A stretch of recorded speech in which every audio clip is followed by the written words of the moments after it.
నమస్కారం అందరికి. T20 world cup సెమీఫైనల్లో మనం ఒక అద్భుతమైన మ్యాచ్ చూసాం. ఇండియా వర్సెస్ ఇంగ్లాండ్ మ్యాచ్ అంటే ఎప్పుడూ హై వోల్టేజ్ గేమ్. కానీ ఈసారి మాత్రం అది మరింత స్పెషల్ అయింది. ఎందుకంటే 250కి పైగా రన్స్ వచ్చిన మ్యాచ్ చివరి వరకు టెన్షన్ పెట్టింది. మొత్తానికి ఇండియా ఈ సెమీఫైనల్ను 7 రన్స్ తేడాతో గెలిచి ఫైనల్లో అడుగుపెట్టింది. ఈ మ్యాచ్లో చాలా కీలకమైన మూమెంట్స్ ఉన్నాయి.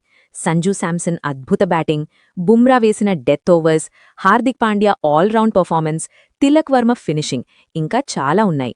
అవన్నీ ఇప్పుడు ఒక్కొక్కటిగా డీటెయిల్గా మాట్లాడుకుందాం. మొదట టాస్ గురించి మాట్లాడితే, టాస్ గెలిచిన ఇంగ్లాండ్ కెప్టెన్ చేస్ చేస్తామని చెప్పాడు. ఇది చాలా వరకు ఎక్స్పెక్టెడ్ డిసిషన్. ఎందుకంటే ఈ పిచ్ మీద ముందే రన్స్ ఎన్ని ఉన్నా చేస్ చేయగలమనే కాన్ఫిడెన్స్ చాలా టీమ్స్కుంటుంది. కానీ ఇండియా బ్యాటింగ్కు దిగిన తర్వాత మ్యాచ్ ఎలా మారిందో మనం చూశాం. ఇండియా తరపున ఓపెనింగ్కొచ్చిన సంజూ శాంసన్ మరియు అభిషేక్ శర్మ మొదటి నుంచే అగ్రెసివ్గా ఆడే ప్రయత్నం చేశారు.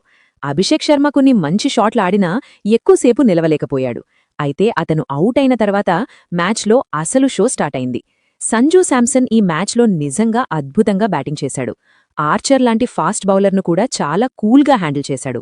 Cover drives, square cuts, mid wicket సిక్స్లు, అతను ఆడిన ప్రతి షాట్లో క్లాస్ కనిపించింది. కేవలం 42 బంతుల్లో 89 రన్స్ చేసి టీంకు బలమైన ఫౌండేషన్ ఇచ్చాడు.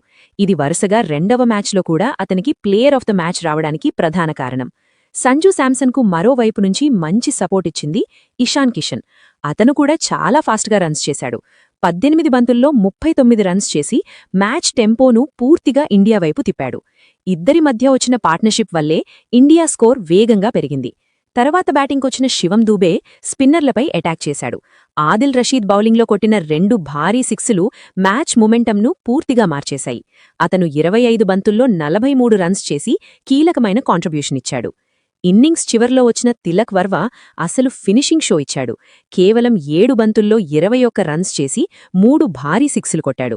అతని స్ట్రైక్ రేట్ దాదాపు 300. ఆ చిన్న కానీ పవర్ఫుల్ ఇన్నింగ్స్ వల్లే ఇండియా స్కోర్ 256 రన్స్ వరకు చేరింది. ఇప్పుడు ఇంగ్లాండ్ బ్యాటింగ్కొస్తే 254 రన్స్ టార్గెట్ అంటే చాలా పెద్దది. కానీ పిచ్ బ్యాటింగ్కి అనుకూలంగా ఉండడంతో మ్యాచ్ ఇంకా ఓపెన్గా ఉంది. మొదట్లోనే Hardik Pandya Jos Buttler wicket తీసి ఇండియాకు మంచి స్టార్ట్ ఇచ్చాడు. తర్వాత వరుణ్ చక్రవర్తి గూగ్లీతో మరో కీలక వికెట్ తీశాడు. అప్పటివరకు మ్యాచ్ ఇండియా కంట్రోల్లో ఉన్నట్టే అనిపించింది.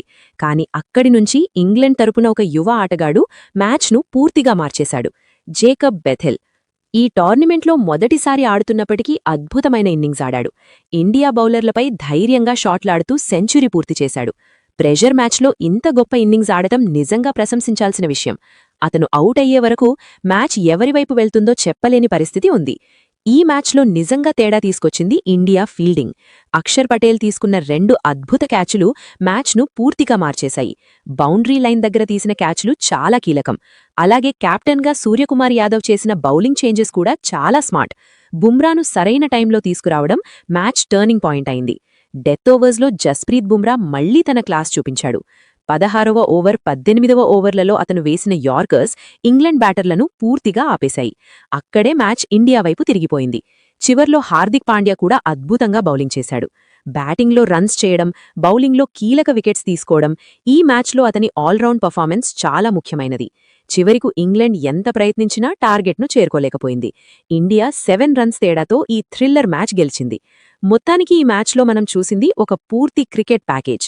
సంజూ శాంసన్ అద్భుత batting, Tilak Varma finishing, Bumrah death over magic, Hardik Pandya all round performance, Axar Patel fielding. ఈ చిన్న చిన్న కాంట్రిబ్యూషన్స్ కలిపే ఇండియాను ఫైనల్కు తీసుకెళ్లాయి. ఇప్పుడు ఫైనల్లో ఇండియా న్యూజిలాండ్తో ఆడబోతోంది. ఈ మ్యాచ్ కూడా ఇలాగే థ్రిల్లింగ్గా ఉంటుందా, లేక ఇండియా డామినేట్ చేస్తుందా అనేది చూడాలి. మీకు ఈ మ్యాచ్లో ఫేవరెట్ మూమెంట్ ఏది? జేకబ్ బెథెల్ సెంచరీనా, లేక బుమ్రా డెత్ ఓవర్స్ బౌలింగా? కింద కామెంట్లో చెప్పండి. వీడియో నచ్చితే లైక్ చేయండి, ఛానల్ని సబ్స్క్రైబ్ చేయండి. మళ్ళీ ఇంకో వీడియోలో కలుద్దాం. ధన్యవాదాలు.